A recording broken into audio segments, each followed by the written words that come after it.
तो आज मैं आपको बताऊंगा कि कुछ बच्चों के नीट के सिलेक्शन क्यों नहीं होते हैं और कुछ बच्चों के नीट के सिलेक्शन क्यों होते हैं। क्योंकि उनका सिलेबस भी सेम होता है, उनका पैटर्न भी सेम होता है, राइट। सेम सिलेबस लेकिन उनके रिजल्ट क्या होते हैं, डिफरेंट होते हैं। तो आज मैं उनकी पूरी आपको स्ट्रैटेजी बताऊंगा कि कौन ऐसे बच्चे हैं जो हमेशा 500 to 550 के बीच में अटकते रहते हैं, उनके रीजंस क्या है, और ऐसे बच्चे जो हमेशा 650 प्लस स्कोर करते हैं उनके रीजंस क्या है। तो ये आज हम लोग आज के लेक्चर में समझेंगे।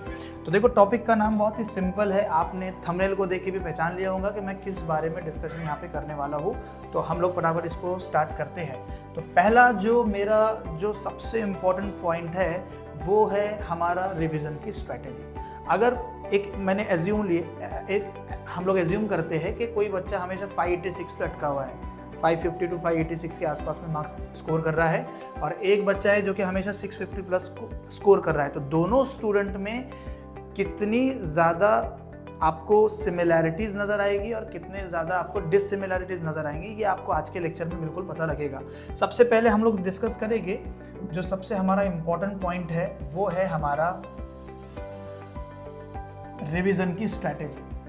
जो हमेशा 5 to 550 वाला जो बच्चा रहेगा ना, वो हमेशा क्या करेगा, जब उसका टेस्ट होगा, जिस दिन उसका टेस्ट होगा ना, वो टेस्ट के एक दिन पहले तक के पूरा चैप्टर पढ़ते बैठेगा, पूरे चैप्टर को रिवाइज करेगा और फिर टेस्ट देने जाएगा।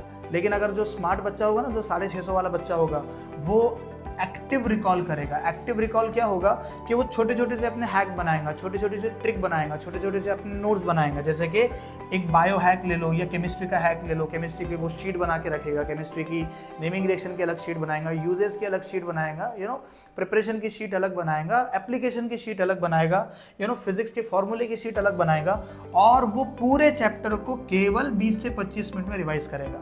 सो this is the major difference. तो जो एक 500 वाला जो बच्चा है वो पूरे चैप्टर को 2-2, 3-3 घंटे लगा के रिवाइज करेगा, और जो 650 वाला बच्चा है वो एक चैप्टर को केवल 15 to 20 मिनट्स में रिकॉल कर लेगा। So this is the first and major difference about the revision strategy. तो आपको यहाँ पे ध्यान देना है कि आप कौन से कैटेगरी में आ रहे हो। अगर आप भी यहाँ पे कंटिन्यूसली एक चैप्टर के पीछे 4-4, 5-5 घंटे गवा रहे हो, तो इसका मतलब आपकी स्ट्रैटेजी बिल्कुल गलत है। आपको एक चैप्टर जो करना है वो 15 to 20 मिनट में आपका चैप्टर रिवाइज करके होना चाहिए। इसके ऊपर अगर आप रिवीजन में टाइम ले रहे हो, 2 घंटे, 3 घंटे, 4 घंटे सिर्फ रिवाइज कर रहे हो, इसका मतलब आप महामूर्ख बच्चे हो। आपको ये समझना है। तो हमको मूर्ख बनना नहीं है, हमको स्मार्ट स्टूडेंट बनना है। दूसरा हम लोग देखेंगे कि उनका फॉर्मूला रिटेंशन।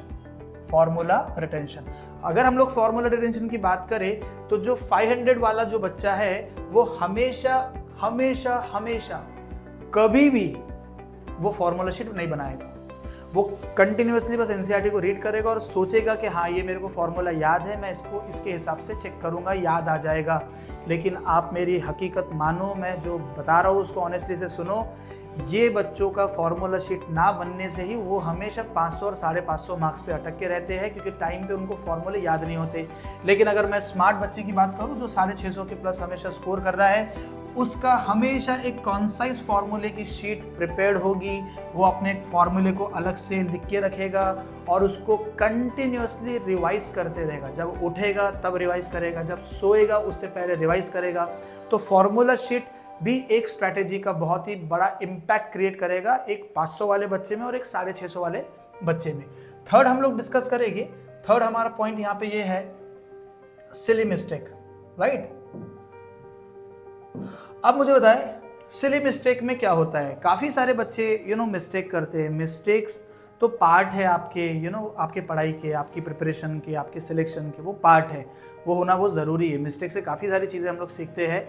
लेकिन जो 500 वाला बच्चा जो होगा वो हमेशा गलतियां करेगा और गलतियों से सीखेगा कुछ नहीं। वो मॉक टेस्ट में गलती करेगा, वो प्रैक्टिस टेस्ट में गलती करेगा, वो अपने कोचिंग के टेस्ट में गलती करेगा, वो ऑनलाइन टेस्ट में गलती करेगा, लेकिन वो गलती से सीखेगा कुछ भी नहीं। उसको लगता है कि चलो ठीक है, गलतियां तो होते जा रही है, कोई बात नहीं। लेकिन जो 650 वाला बच्चा होगा ना, वो अपने गलतियों की एक कॉपी बनाएगा। जो मैं हमेशा क्लासरूम में बोलता हूँ कि आप लोग ने आपके गलतियों की छोटी सी एक नोट बनाना चाहिए, नोटबुक बनाना चाहिए और उसमें आपकी सारी गलतियाँ लिखी होनी चाहिए। एग्जाम्पल के तौर पे मान के चलो आपने केमिस्ट्री दिया और केमिस्ट्री में आप लोगों को हाइब्रिडाइजेशन पे क्वेश्चन आ गया, है ना, हाइब्रिडाइजेशन पे क्वेश्चन आ गया। अब हाइब्रिडाइजेशन पे क्वेश्चन आ गया, उसने पूछा कुछ और था, उसका आंसर sp3 होना चाहिए था, लेकिन आपने किसी न किसी थोड़ी सी मिस्टेक की वजह से आपने sp2 कर दिया, तो आपका तो -1 हो गया, बराबर है। आपको जो 4 मिलने चाहिए थे आप तो एक माइनस में लेके आ रहे हो।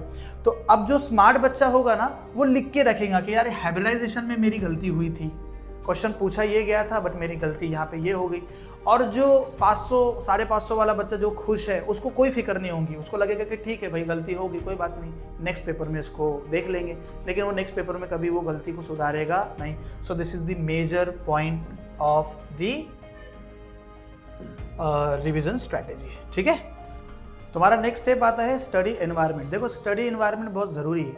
जो 500 प्लस बच्चा और एक 650 प्लस बच्चे में एक और मेजर डिफरेंस क्रिएट करता है, वो है आपका स्टडी टेबल। जो ये वाला बच्चा है ना उसका हमेशा क्लटर्ड डिसऑर्गेनाइज और एकदम मैसी उसका ना स्टडी टेबल होगा कि आप अपने रूम में जाओगे तो आपको फीलिंग ही नहीं आएगी, अनऑर्गेनाइज तरीके से वो सारी चीज़ें रखी होगी, जो फीलिंग आपको बिल्कुल भी देगा नहीं पढ़ाई की। लेकिन जो स्मार्ट बच्चा होगा, जो 650 कंटिन्यूसली जो स्कोर कर रहा है ना, उसका स्टडी टेबल हमेशा ऑर्गेनाइज होगा, उसकी बुक्स हमेशा ऑर्गेनाइज होगी, उसकी नोट्स हमेशा ऑर्गेनाइज होंगी, उसकी क्लास नोट्स ऑर्गेनाइज होंगी, उसकी PYQ ऑर्गेनाइज होंगी, उसकी NCERT ऑर्गेनाइज होंगी, राइट, उसकी छोटे छोटे हैक ऑर्गेनाइज होंगे, उसकी फार्मूला शीट ऑर्गेनाइज होंगी, बायो के इंपॉर्टेंट कंटेंट उसके ऑर्गेनाइज होंगे, फिजिकल केमिस्ट्री के फार्मूला शीट उसकी ऑर्गेनाइज होंगी, फिजिक्स की उसकी फार्मूला शीट उसकी ऑर्गेनाइज होंगी, ऑर्गेनिक की नेमिंग रिएक्शन यूजेज एवरीथिंग उसका ऑर्गेनाइज होगा कि जब वो पढ़ाई करने बैठेगा और उसको कोई भी चीज़ की ज़रूरत होगी तो हर चीज़ उसके सामने होनी चाहिए कि अच्छा ठीक है मुझे आज यूजेस पे मैं फंसा हूँ, यूजेस का वो एक टॉपिक निकाल लेगा, नोट्स निकाल लेगा। तो एक और इम्पॉर्टेंट चीज़ है जो कि दोनों बच्चों को डिफरेंशिएट करेगी, वो है उनका स्टडी एनवायरनमेंट। तो एक और मैं आप लोगों से रिक्वेस्ट करूँगा कि आप लोग हमेशा अपना जो स्टडी एनवायरनमेंट है उसको नीट, क्लीन और प्रॉपर रखा करें, ठीक है ना। नेक्स्ट हम लोग बात करेंगे मॉक टेस्ट की जो अप्रोच है। देखो जो 500, मैं अब ये ऐसे बोलना चालू करूँगा, ये राइट हैंड मतलब 500 प्लस बच्चा, ये लेफ्ट हैंड मतलब 600 प्लस बच्चा। जो राइट वाला बच्चा होगा ना वो हमेशा रैंडम टेस्ट देगा without analysing their mistakes, without analysing there week area. उसको फिक्र ही नहीं है, वो जस्ट शेड्यूल देख लेगा, कोचिंग का क्या शेड्यूल है, ठीक है ये संडे को ये टेस्ट है, उस मंडे को वो टेस्ट है, वो सिर्फ शेड्यूल फॉलो करेगा, अपनी वीक एरिया को ध्यान नहीं देगा। ये एक 500-400 प्लस बच्चे की निशानी है कि वो अपने वीक एरिया पे वर्क नहीं करता, वीक एरिया पे फोकस बिल्कुल नहीं करता, वो सिर्फ टेस्ट को टेस्ट जैसा लेता है और आगे टेस्ट की फिक्र करता है, आगे टेस्ट को देखेगा ठीक है एक नया टेस्ट आएगा तो हम नया टेस्ट दे देंगे। लेकिन जो स्मार्ट बच्चा है ना वो अब हमेशा अपनी मिस्टेक को देखेगा, अपने टेस्ट पेपर को देखेगा, कहाँ पे गलतियाँ हुई है, क्यों हुई है, मुझे किस तरीके से इसको इम्प्रूव करना है, वो पूरा यहाँ पे वीक टॉपिक्स पे फोकस करेगा जो टॉपिक पे उसके क्वेश्चंस नहीं बन रहे। तो हमको एक और चीज़ पे एनालिसिस यहाँ पे देखना है कि हमें 400 वाले बच्चे की जो गलतियाँ है उसको दूर करते हुए हमें 650 वाले बच्चे की इम्प्रूवमेंट एरिया को ध्यान में रखने हैं, ठीक है। तो नेक्स्ट हमारा जो एक और डिफरेंस है वो आ जाता है हमारा question solving speed. Question solving speed, हमारा जो 400-500 वाला बच्चा है ना वो बहुत टाइम स्पेंड करेगा, बहुत टाइम क्वेश्चन को देगा, 2 मिनट 3 मिनट, मतलब एकदम उसका पुअर टाइम मैनेजमेंट होगा और अपने पेपर को बिगाड़ेगा और लास्ट मोमेंट पे जाके पैनिक कर जाएगा। होता है ये, आप लोग से पूछ रहा हूँ मैं, ये बिल्कुल होता है, आप लोग खुद टेस्ट दे रहे हो। लेकिन जो स्मार्ट बच्चा होगा ना उसका वो पूरा ऑर्गेनाइज होगा क्योंकि वो पहले से इतनी प्रैक्टिस करके आ चुका है ना, हर वो टाइमर लगा के आया है।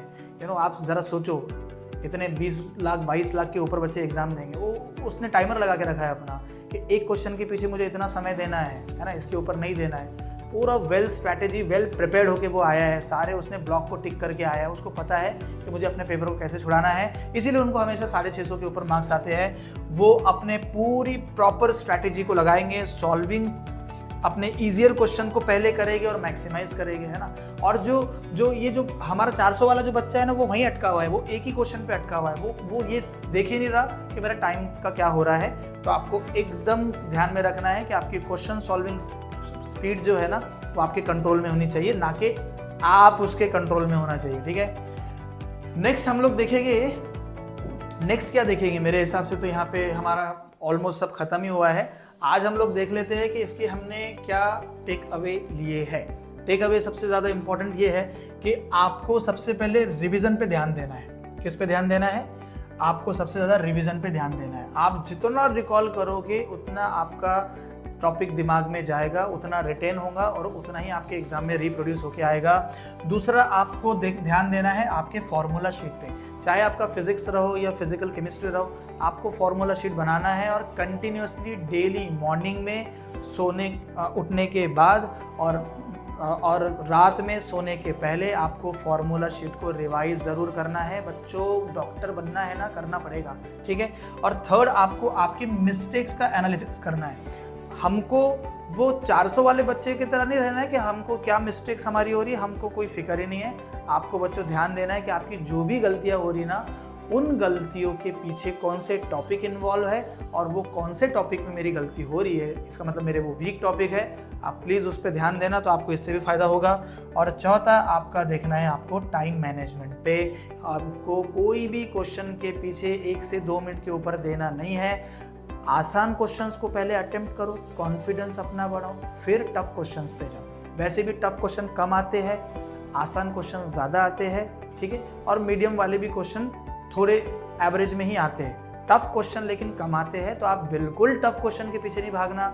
टाइम मैनेजमेंट को प्रॉपरली यूटिलाइज करो और उसके बाद जो आपके पास जो चीज़ें बचती है आप उसको अच्छे तरीके से कर सकते हैं। तो ये मेरा आज का छोटा सा शॉर्ट मैंने आपके लिए बनाया कि 400 वाला जो बच्चा होता है, 400 से 500 वाला जो कैटेगरी का जो बच्चा होता है वो क्या करता है, और जो हमेशा 650 to 700 के बीच में होता है वो बच्चा क्या करता है। तो मैंने बहुत सारी चीज़ें आपको बता दिया, आपको बिल्कुल ध्यान देना है और इस लेक्चर को आपको मैक्सिमम अपने फ्रेंड्स के साथ शेयर करना है ताकि उनको भी अपनी गलतियों का एहसास हो, उनको भी पता लगे कि किस तरीके से पढ़ाई करना चाहिए।